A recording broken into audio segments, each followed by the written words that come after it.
انا انزلناه فی لیلۃ مبارکۃ انا کنا منذرین فیہا یفرق کل امر حکیم امرا من عندنا انا کنا مرسلین. وہ ہمارے پاس سے وہ فیصلے جو ہیں وہ صادر ہو کر اور حوالے کر دیے جاتے ہیں. گویا کہ آپ جیسے کہتے ہیں آرڈر ایشو ہو گئے آپ کے تبادلے کے یا آپ کی ترقی کا جو حکم ہے ایشو ہو گیا.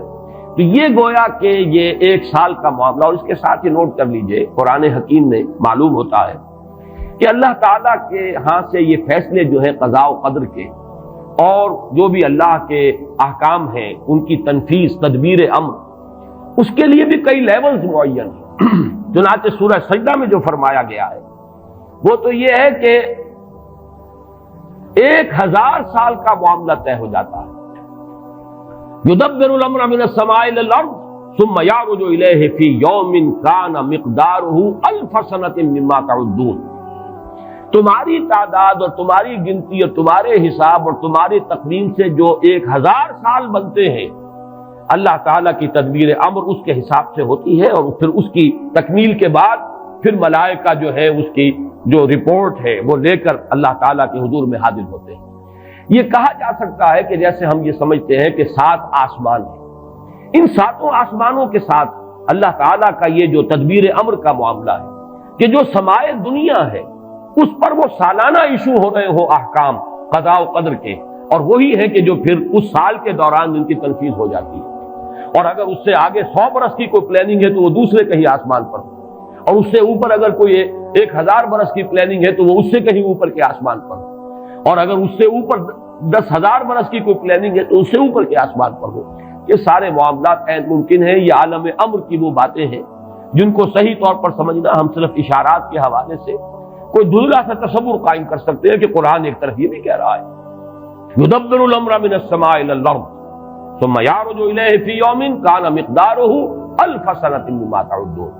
سورہ معارج میں یہ بھی ہے تعرج الملائکۃ والروح الیہ فیہا, اس میں فی یوم کان مقدارہ 50,000 سنہ, 50,000 برس کا بھی ایک دن ہے اللہ کا.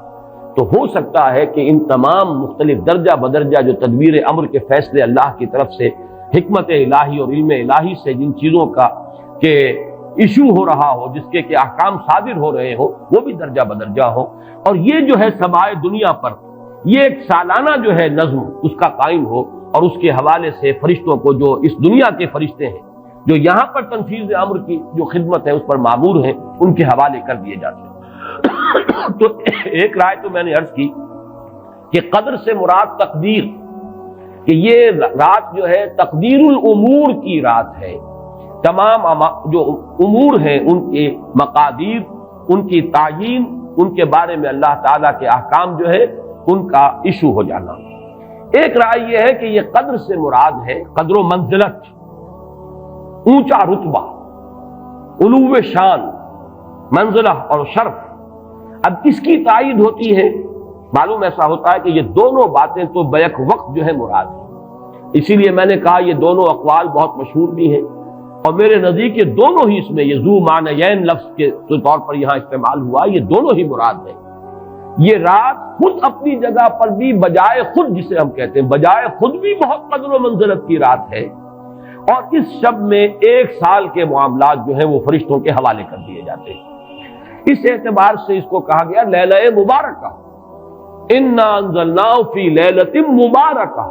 یہ خود مبارک ہے, اس کے اندر برکتیں ہیں, اس کے اندر عظمت ہے, اس کی اپنی شان بلند ہے, علو مرتبت کی حامل ہے یہ رات.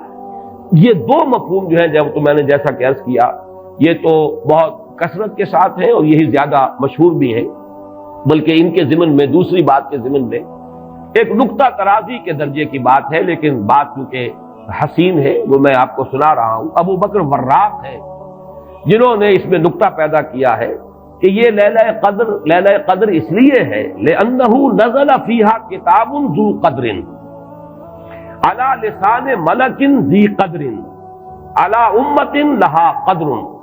یہ 3 انہوں نے قدر جمع کیے ہیں کہ یہ اس لیے اس کو لیلۃ القدر کہا گیا کہ ایک طرف تو یہ کہ اس میں وہ کتاب نازل ہوئی جو بڑی قدر و منزلت والی کتاب ہے, ثانیاً وہ اس فرشتے کی زبانی نازل ہوئی کہ جو بہت قدر و منزلت کا ذی قوت عند ذی العرش مکین مطاع ثم امین, پھر اس امت کے لیے اس کی تنزیل ہو رہی ہے جس کی بڑی قدر و منزلت ہے اللہ کے ہاں. اور شاید اسی وجہ سے وہ کہتے ہیں جناب وراق کہ شاید اسی وجہ سے لفظ قدر جو ہے اس سورہ مبارکہ میں 3 مرتبہ آیا ہے. انا انزلناہ فی لیلۃ القدر وما ادراک ما لیلۃ القدر لیلۃ القدر خیر من الف شہر. لیکن جیسا کہ میں نے عرض کیا ہے یہ بس ایک نقطے کے حد تک ہے، ایک دلچسپ نقطہ ہے، میں نے اس کا تذکرہ کر دیا ہے.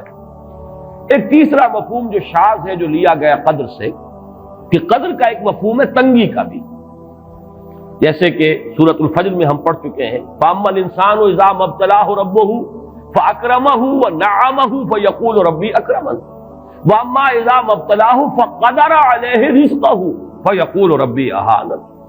انسان کا معاملہ عجیب ہے کہ جب اس کا رب اس کا امتحان لیتا ہے، اسے آزماتا ہے، نعمتیں دے کر، عزت دے کر، تو کہتا میرے رب نے مجھے عزت دے دی. اور جب اس کا رب اس کو آزماتا ہے اس پر رزق کو تنگ کر کے، تو وہ کہتا میرے رب نے مجھے ذلیل کر دیا. تو یہاں پر جو تنگی کا مفہوم ہے قدر میں، تو ایک مفہوم یہ لیا گیا ہے کہ یہ لیلۃ القدر لیلۃ الضیق ہے، اور یہ اس لیے کہ اس زمین پر اتنی کثرت سے، اتنی کثیر تعداد میں فرشتے نازل ہوتے ہیں کہ تنگی پیدا ہو جاتی ہے. اب ظاہر بات ہے کہ یہ اس عالم ارواح کے ساتھ مناسبت رکھنے والے لوگ جن کی اپنی روحیں جو ہیں وہ اس درجے لطیف ہوں کہ کچھ مناسبت ان کو پیدا ہو گئی ہو، صرف ان کا ایک ادراک ہو سکتا ہے. باقی یہ کہ جہاں تک لفظ کا تعلق ہے اس میں اس کی گنجائش موجود ہے.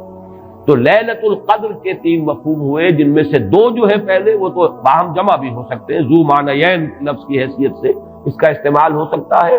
اس میں تمام مقادیر اور تمام تقدیروں کا گویا کہ اللہ تعالیٰ کی طرف سے صدور ہو جاتا ہے، ایشو ہو جاتے ہیں تمام احکام آئندہ سال کے.